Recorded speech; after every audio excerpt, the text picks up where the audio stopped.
कि वो मैं 8 महीने की प्रेग्नेंट थी और अपनी डिलीवरी के लिए अपने मायके गई थी।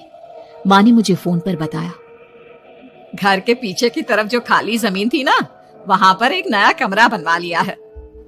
इतने सालों के बाद जैसे ही अपने घर में कदम रखा, कुछ अलग सा लगा। माँ, ये घर के पीछे की तरफ नया कमरा बनवाने की क्या जरूरत थी? अरे बेटा, घर के पीछे दूर दूर तक खाली जमीन है। तेरे पापा को कई दिनों से लग रहा था कि यहाँ पर एक कमरा बनवा लेंगे तो ताजा हवा मिल जाया करेगी। अब तो ये सब छोड़ और चल जल्दी से दूध पी ले। माँ, मैं थोड़ी देर में पी लूंगी, आप सो जाओ। मैंने दूध का गिलास उठाकर उस खिड़की में रख दिया। पता नहीं कब आंख लगी, अचानक से खिड़की के पल्लों के खड़कने की तेज आवाज आई। दूध का गिलास धड़ाम से जमीन पर आ गिरा। जमीन पर गिरते ही दूध का रंग लाल हो चुका था। मैंने खिड़की से झांक कर बाहर देखा। चारों तरफ धुप अंधेरा था। उस अंधेरे की तरफ से कुछ आवाजें आ रही थी, जैसे छोटे बच्चे आपस में खिलखिलाकर मस्ती कर रहे हो।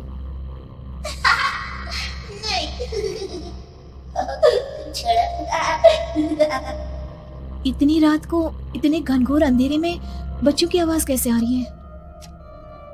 घड़ी में वक्त देखा तो ठीक 12 बजे थे। देखकर मैं सन्न रह गई। बुरी आत्माओं और भूतों की कई कहानियां मैं सुन चुकी थी। वक्त भी कुछ ऐसा ही था। ऊपर से मैं प्रेग्नेंट।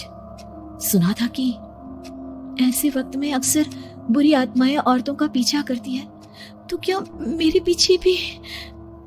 पसीने से तरबतर बड़ी मुश्किल से, जैसे कांपते हाथों से मैंने उस खिड़की को बंद किया। जल्दी से जल्दी उस कमरे से बाहर निकलकर माँ के पास जाने के बारे में सोचा, लेकिन जैसे ही दरवाजे की तरफ पलटी, लगा कोई साया हवा की स्पीड से दरवाजे के सामने से गुजर गया। मेरे गले में अटक कर रह गई।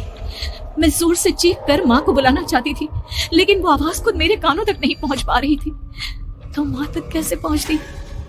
खिड़की के पल्ले एक बार फिर तेज हवा के झोंके से धड़ाम करके खुल गया और पूरी ताकत से मैं चीख पड़ी। जानती थी मेरी चीख की आवाज सुनकर कुछ ही सेकंड में माँ वहां पहुंच जाएगी, लेकिन ऐसा कुछ हुआ ही नहीं। मेरा कलेजा डर के मारे फटा जा रहा था। आखिर माँ ने मेरी आवाज क्यों नहीं सुनी? इतनी गहरी नींद में तो माँ कभी नहीं सोती। ठीक पीछे खुली हुई वो खिड़की। मुझ में इतनी ताकत नहीं बची थी कि मैं पलटकर उस तरफ देख भी सकूं।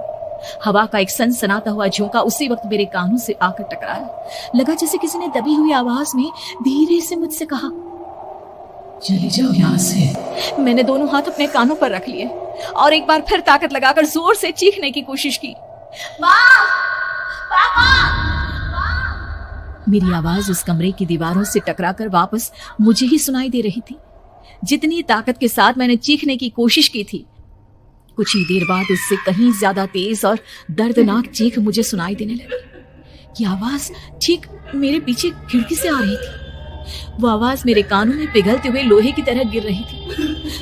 उन आवाजों में हैवानियत थी। वो आवाजें किसी इंसान की नहीं है, इतना मैं समझ चुकी थी। कांप रहे हाथों से मैंने अंधेरे में कुछ ढूंढने की कोशिश की। तभी अचानक मेरा हाथ बेड पर रखी टॉर्च पर पड़ा।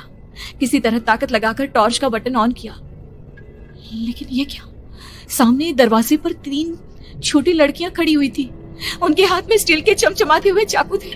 मैं घबराकर लड़खड़ाई और पीछे की तरफ हटी, लेकिन तब तक वो मेरे पास आ चुकी थी। उनकी गर्दन टेढ़ी थी और उनके हाथों के वो चाकू मेरे पेट को निशाना बनाने को तैयार।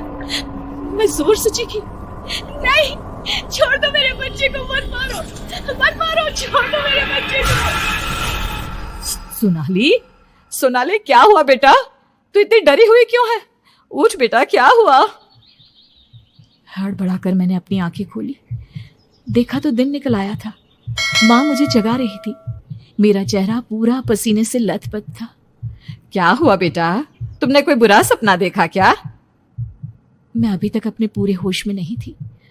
वो मेरे बच्चे को मार देगी माँ। वो लड़की मेरे बच्चे को। मैंने घबराकर अपने पेट को छुआ। सब कुछ ठीक था। और वो दूध जो रात को यहाँ पर गिर गया था, उसका रंग लाल हो गया था। माँ ने हंसते हुए दूध का गिलास मुझे दिखाया। तुमने दूध पिया ही नहीं, पूरा का पूरा ऐसे ही रखा हुआ है। तुमसे कहा था ना सोनाली, सेहत के लिए लापरवाही ठीक नहीं बेटा। लेकिन मैंने तो सब कुछ अपनी खुली आंखों से देखा था। ये सपना कैसे हो सकता है?